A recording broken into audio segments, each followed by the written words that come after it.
رات کے اس پہر میرے ہاتھ پیر بری طرح سے کانپ رہے تھے۔ یہ ٹھنڈ کی وجہ سے نہیں بلکہ خوف کی وجہ سے تھے۔ چاروں جانب شدید دھند پڑ رہی تھی۔ سردی کا زور ایسا کہ صدیوں کی ٹھنڈ آج ہی پڑ جائے گی۔ دھند ایسی کہ ہاتھ کو ہاتھ دکھائی نہ دے۔ آسمان سیاہ ہو چکا تھا۔ اسٹریٹ لیمپ کی روشنی بھی کسی موم بتی کی مانند نظر آ رہی تھی۔ ایسے میں کہیں دور یا قریب سے کسی کتے کے بھونکنے کی آواز آ جاتی تو میرے پیروں تلے سے جان نکل جاتی۔ ذرا سی ہوا چلنے پر جو سر سراہٹ سے ابھرتی وہ میری ریڑھ کی ہڈی میں سنسنی پھیلا رہی تھی۔ مجھے عجیب سی کپ کپی طاری ہوئی تھی۔ اس کے باوجود میں چل رہی تھی، ہولے ہولے قدم اٹھاتی آگے بڑھ رہی تھی اور وقفے وقفے سے سیٹی بجا رہی تھی تاکہ پتہ چلتا رہے کہ گارڈ اپنی ڈیوٹی پر ہے۔ مجھے آج شدت سے احساس ہوا کہ سیکیورٹی گارڈ کا کام کس قدر مشکل ہوتا ہے۔ سردی ہو یا گرمیوں سے اپنا کام کرنا پڑتا ہے، اسے باہر رہنا پڑتا ہے، گرمی اور سردی دونوں کو برداشت کرنا پڑتا ہے۔ رات کے 1 بجے کا وقت تھا، کوئی بندہ تو کیا کوئی پرندہ بھی نظر نہیں آ رہا تھا۔ لوگ اپنے گھروں میں دبکے پڑے تھے، بالکل ویسے ہی جیسے کسی کہانی میں گاؤں کے لوگ کسی چڑیل سے چھپ کر سر شام ہی اپنے گھروں میں دبک جاتے ہیں۔ اس وقت بالکل ہی ایسا منظر تھا۔ میرا دل اتنی تیزی سے دھڑک رہا تھا جیسے ابھی اچھل کر باہر آ جائے گا۔ اتنی شدید ٹھنڈ میں مجھے خوفناک سے پسینے آ رہے تھے، ٹانگوں میں جیسے جان ہی نہیں رہی تھی۔ تقریباً 20 منٹ بعد مجھے تھوڑا حوصلہ ملا۔ میں اب پہلے سے پرسکون ہو گئی تھی۔ میں مان چکی تھی کہ میرے علاوہ یہاں کوئی بھی نہیں تھا اور میں اب آسانی سے اپنا کام کر سکتی تھی۔ میں آہستہ آہستہ گلیوں کے راؤنڈ لگاتی سیٹی بجا رہی تھی۔ اچانک میں رک گئی۔ مجھے محسوس ہوا جیسے کوئی میرا پیچھا کر رہا ہے۔ میں ڈر گئی۔ پھر سوچا کہ کوئی محلے والا ہوگا، لیکن محلے والا سامنے نہیں آ رہا تھا۔ جب میں چلتی تو مجھے واضح قدموں کی آواز اپنے ساتھ محسوس ہوتی۔ میرا دل اچھل کر جیسے حلق میں آ گیا۔ میرے ایک ہاتھ میں ٹارچ تھی اور دوسرے ہاتھ میں سیٹی۔ میں ٹارچ جلائی اور اپنے پیچھے دیکھا تو گلی دور تک سنسان تھی۔ پھر میں نے اسے اپنا وہم سمجھ کر ٹال دیا۔ جب میں ریلیکس ہو گئی تو جیسے ہی آگے بڑھی کسی نے جپٹ کر مجھ پر حملہ کیا۔ ٹارچ دور جا گری۔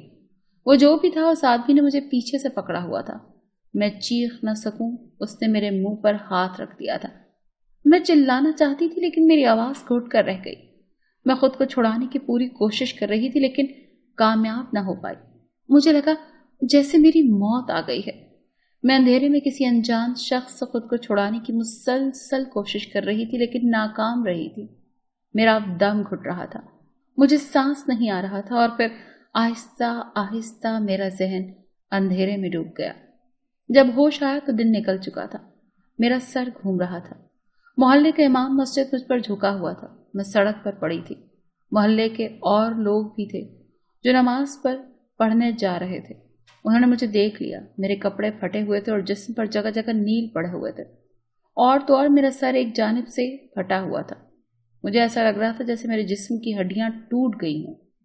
اور پھر امام مسجد نے اپنی گرم چادر مجھ پر ڈال دی۔ میرے ساتھ کیا ہوا تھا؟ میرا ذہن الجھا ہوا تھا اور ایک بار پھر میرا ذہن تاریکیوں میں ڈوب گیا۔ جب میں اٹھی تو سب ختم ہو چکا تھا۔ میں اپنے گھر میں تھی۔ میرے سر پر پٹی بندھی تھی اور میرا شوہر میرے قریب سر جھکائے بیٹھا تھا۔ محلے کی عورتوں کی آوازیں آ رہی تھی، یقیناً وہ باہر تھی۔ میں نے اپنے شوہر کو دیکھا جس کا چہرہ سفید پڑ چکا تھا، جیسے سارا خون نچوڑ لیا گیا ہو۔ مجھے ہوش میں آتے دیکھ کر وہ اٹھا اور میرے پاس آیا۔ تم ٹھیک ہو؟ اس نے میرا ہاتھ تھاما، لیکن میں کرار رہی تھی۔ میرے ہاتھ پر نیل پڑے ہوئے تھے، یوں جیسے ہاتھ کو کاٹا گیا ہو۔ رات کا منظر یاد آتے ہی میں جھٹکے سے اٹھ بیٹھی، لیکن میرے جسم سے درد کی لہریں اٹھ رہی تھی۔ میں جانتی تھی میرے ساتھ کیا ہوا تھا، لیکن میرا ذہن اس بات کو مان نہیں رہا تھا۔ لیٹی رہو، لیٹی رہو، میرے شوہر نے مجھے کاندھوں سے پکڑ کر لٹا دیا۔ میرا دل کر رہا تھا میں چیخوں، اتنا چلاؤں کہ آسمان پھٹ جائے یا زمین۔ میرا دل کر رہا تھا کہ لوگوں کی نظروں سے اوجھل ہو جاؤں، اور پھر میں نے ویسا ہی کیا۔ میں زور سے چلائی کہ یا اللہ، کیوں کیا میرے ساتھ ایسا؟ محلے کی عورتیں میرے اس طرح رونے پر دل تھام کر رہ گئی تھیں۔ جانے کتنے ہی دن مجھ پر غشی کے دورے پڑتے رہے۔ پورے مہینے بعد جا کر میں تھوڑا سا نارمل ہوئی اور اپنی قسمت پر رونے لگی۔ پہلے خود پر افسوس ہوا کہ میں اس رات باہر کیوں گئی، اور پھر اس کے بعد مجھے شوہر پر غصہ آیا جس سے میں نفرت کرتی تھی۔ وہی میری اس حالت کا ذمہ دار تھا۔ وہ شخص ایک سیکیورٹی گارڈ تھا۔ مجھے اس شخص سے گھن آتی تھی۔ مجھے اپنے گھر والوں سے نفرت تھی جنہوں نے میری پسند کو ٹھکرا کر ایک عام سے آدمی سے میری شادی کر دی تھی۔ اس دن مجھے شدت سے اپنا ماضی یاد آیا اور پھر میں رونے لگ گئی۔ بھلا مجھ جیسی لڑکی اس قابل تھی کہ اس کی قسمت میں ایک سیکیورٹی گارڈ کو لکھ دیا جائے، اسے غریب آدمی سے بیاہ دیا جائے؟ میرے لیے تو شہزادوں کی لائن لگی رہتی تھی۔ پھر میرے گھر والوں نے اتنا بڑا ظلم کیوں کیا میرے ساتھ؟ اور آج میں اس حالت میں تھی، اپنی عزت، اپنا مان، سب کچھ گنوا چکی تھی۔ میرا تعلق ایک اچھے خاندان سے تھا جہاں پیسوں کی کمی تو نہیں تھی، پر لڑکیوں کو قید کر کے رکھا جاتا تھا۔ نہ پڑھائی کی اجازت تھی، نہ کسی سے بات کرنے کی۔ ہم لڑکیوں کو تو گھر سے نکلنے کی بھی اجازت نہیں تھی۔ میں 6 بھائیوں کی اکلوتی بہن تھی، اسی وجہ سے تھوڑی سی باغی بھی تھی۔ مجھے خاندان کے باقی لڑکیوں کی نسبت آزادی مل گئی تھی۔ میں رو دھو کر اپنی ساری باتیں منوا ہی لیا کرتی تھی، اور پھر میں کالج جانے لگی۔ وہاں مجھے وقاص ملا۔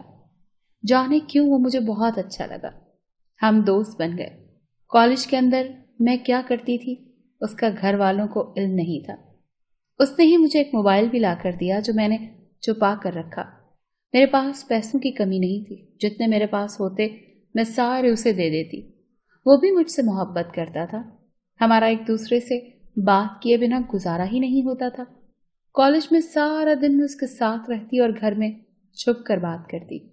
میرا کالج ختم ہونے والا تھا۔ خاندان کی جانب سے میرے بہت سے رشتے آ رہے تھے۔ میں نے وقاص سے شادی کا کہا تو اس نے کہا کہ میں اتنی جلدی شادی نہیں کر سکتا، لیکن تم اپنے گھر والوں کو منا لو تو میں رشتہ بھیج دوں گا۔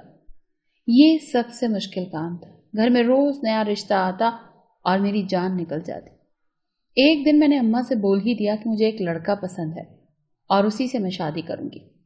اماں نے میری بات سن کر مجھے ایک سناٹے دار تھپڑ مارا اور غصے سے کہا کہ آئندہ ایسی بکواس مت کرنا، شادی وہیں کرنی ہوگی جہاں تمہارا باپ چاہے گا۔ میں تو ساکت رہ گئی۔ جس اماں نے کبھی ڈانٹا تک نہیں تھا اس نے مجھے تھپڑ مارا تھا اور میرا کالج جانا بند کر دیا۔ میں خوب روئی، وقاص کو سب کچھ بتا دیا۔ اس نے کہا کہ میں یہ پہلے سے جانتا تھا کہ تمہارے گھر والے نہیں مانیں گے۔ میں رونے لگی اور وقاص سے کہا کہ تمہارے بنا نہیں رہ سکتی میں۔ پھر میں نے اور وقاص نے فیصلہ کیا کہ 2 دن میں نے آرام سے گھر میں گزارے۔ جو رشتہ آیا اس کے لیے ہاں بھی کر دی۔ یہ سب پلان کا حصہ تھا۔ جب اماں مجھ سے مطمئن ہو گئیں تو اس رات میں نے قیمتی سامان اٹھایا اور زیور بھی لے لیا اور گھر سے نکل آئی، بلکہ بھاگ آئی۔ وقاص نے جو جگہ بتائی تھی، چھپتی چھپاتی وہاں پہنچی تو وقاص کسی لڑکے کے ساتھ باتوں میں مصروف تھا۔ وہ میرا ہی انتظار کر رہا تھا۔ میں اسے آواز دینے والی تھی کہ اچانک رک گئی۔ وہ لڑکا وقاص سے کہہ رہا تھا کہ اس بار تم نے موٹی مچھلی پھنسائی ہے۔ وقاص اس پر کہکا لگا کر ہنسا اور کہا کہ بات بالکل سچ ہے، بہت سونا لے کر آنے والی ہے۔ پہلے خود استعمال کروں گا اور پھر اسے اڈے پر بھیج دوں گا جہاں باقی لڑکیوں کو بیچا۔ سامان میرے ہاتھ سے چھوٹ کر گر گیا۔ یقیناً وہ میرے متعلق ہی بات کر رہے تھے۔ آواز پر دونوں نے میری جانب دیکھا اور میں سر پٹ بھاگی۔ گھر آئی تو الگ ہی منظر تھا۔ میرے بھاگنے کی خبر سب کو مل چکی تھی۔ جن بھائیوں نے کبھی آنچ نہیں آنے دی انہوں نے مجھے بہت مارا۔ مر تو میں پہلے ہی گئی تھی۔ وقاص نے مجھے مار ڈالا تھا، اب تو بس جسم زندہ تھا۔ میں نے اف بھی نہیں کی۔ شاید یہی میری سزا تھی۔ 2 دن مجھے قید رکھا اور تیسرے دن جانے کس سے میرا نکاح پڑھا دیا۔ میں رخصت ہو کر اس چھوٹے سے گھر میں آ گئی اور پھر یہاں سے مزید بدبختی کا آغاز ہوا۔ میں نے اپنے شوہر سے بات تک نہ کی۔ پہلے دن ہی اسے کہا کہ مجھے مردوں سے نفرت ہے، مجھ سے دور رہنا ورنہ میں خودکشی کر لوں گی۔ اس نے میری بات مان لی۔ وہ بلا وجہ مجھے نہیں بلایا کرتا تھا، اکثر باہر سے کھانا لاتا اور اکثر خود بناتا۔ مجھے اس سے کوئی مطلب نہیں تھا۔ میں کمرے سے ہی باہر نہیں نکلتی تھی۔ وہ سیکیورٹی گارڈ تھا، اس کی رات کی ڈیوٹی ہوتی تھی۔ وہ دیکھنے میں اچھا خاصا تھا، بس غریب تھا۔ اس دن اسے بخار تھا، اسے ٹھنڈ لگی اور وہ بے ہوش ہو کر گر گیا۔ جانے کیوں مجھے اس پر ترس آ گیا۔ اس نے کبھی مجھ سے بدتمیزی نہیں کی تھی۔ اور پھر میں نے اس کی وردی پہن لی اور خود اس کی جگہ پر پہرا دینے چلی گئی۔ لیکن پتہ نہیں تھا کہ ایسا ہو جائے گا۔ میرے پاس اب کچھ نہیں بچا تھا۔ میں اپنے شوہر سے نفرت کا اظہار کرتی تھی لیکن وہ کچھ نہ کہتا۔ اور پھر ایک دن محلے کی ایک عورت آئی اور اس نے مجھے ایک چین دی۔ کہا یہ تمہارے ہاتھ سے اس صبح ملی تھی جب تم بے ہوش ملی تھی، یہ جس کی بھی ہے وہی تمہارا مجرم ہے۔ چین دیکھ کر میں ساکت رہ گئی۔ یہ تو میں نے اس رات اپنے شوہر کی کلائی میں دیکھی تھی جس رات میں اس کی جگہ ڈیوٹی پر گئی تھی۔ میری روح فنا ہو رہی تھی، یعنی میری عزت کو تار تار کرنے والا میرا اپنا شوہر تھا۔ ایک اور دھوکہ، ایک اور صدمہ، یا اللہ میں مر کیوں نہ گئی۔ میں روتی رہی، میرے اندر ایک الاؤ جل رہا تھا، میرا دل کر رہا تھا سب کو جلا کر مار ڈالوں۔ شوہر بازار گیا ہوا تھا، جب واپس آیا تو وہ بہت خوش تھا، اس کے ہاتھ میں کھانے پینے کا کافی سامان تھا۔ وہ جیسے ہی کمرے میں آیا میں نے وہ چین اس کے منہ پر ماری، وہ ششدر رہ گیا۔ مجھے پتہ نہیں تھا تم اتنے ہوس کے مارے ہو۔ میں نے قریب آنے سے منع کیا تو تم نے یہ طریقہ اپنایا مجھے حاصل کرنے کا؟ تم نے شدت جذبات سے میری آواز کانپ رہی تھی۔ میں زمین پر بیٹھ گئی، گلے میں آنسوؤں کا گولا اٹک چکا تھا۔ میری بات سن کر اس کا چہرہ سرخ ہو چکا تھا، کیوں جیسے وہ اپنا غصہ دبانے کی کوشش کر رہا ہے۔ میں پاگل ہو چکی تھی، خود کو چپیڑے مار رہی تھی جب اس نے میرے ہاتھ پکڑ لیے اور غصے سے دھاڑا کہ میں اتنا نیچ اور گھٹیا نہیں ہوں جو ایسی حرکت کروں گا۔ تم میری بیوی ہو، سمجھ آئی؟ اس نے جھٹکے سے ہاتھ چھوڑے اور چلا گیا، جبکہ میں ساکت بیٹھی رہی۔ کچھ سمجھ نہیں آ رہا تھا کہ کیا سچ ہے اور کیا جھوٹ۔ میری غلطی اتنی بڑی تو نہیں تھی جس کی مجھے اتنی بڑی سزا ملی۔ میں اللہ سے اپنی موت کی دعائیں کر رہی تھی اور پھر وہ رات گئے واپس آیا۔ میں حیران تھی کہ وہ تو کبھی اپنی ڈیوٹی سے چھٹی نہیں کرتا۔ اور پھر اس نے موبائل میری جانب بڑھایا جس میں ایک ویڈیو تھی، اور اس میں اس شخص کو دیکھ کر حیران رہ گئی۔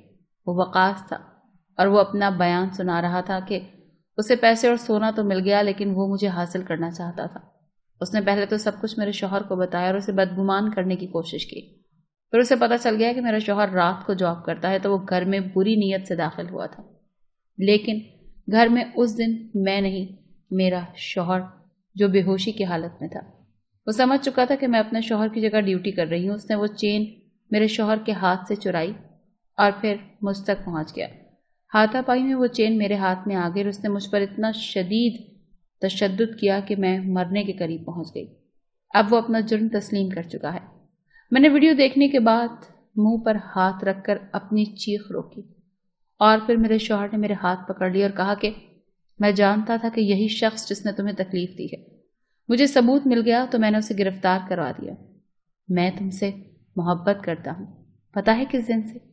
جس دن تم گھر سے بھاگنے کے لیے نکلی تھی اور پھر وقاص کی باتیں سن کر واپس گھر بھاگ گئی تھی۔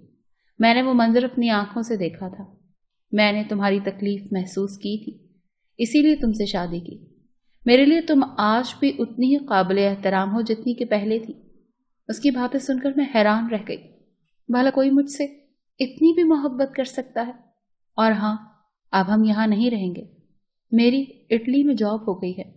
میں نے اس کے لیے بہت محنت کی تھی۔ اللہ کا شکر ہے کہ اس نے پھل عطا کیا۔ اس نے میرے ہاتھ لبوں سے لگا لیے۔ یہ سب تمہاری وجہ سے ہے۔ جب سے تم میری زندگی میں آئی ہو نا، تب سے سب کچھ اچھا ہو رہا ہے۔ اور میں تڑپ کر اس کے سینے سے لگ گئی۔ کس قدر نصیب والی تھی میں جسے ایسا شوہر ملا تھا۔ میں نے رو رو کر اللہ کا شکر ادا کیا تھا جس نے مجھے ایسے انعام سے نوازا تھا۔ میں جانتی تھی آپ آنے والی زندگی بہت خوشگوار تھی۔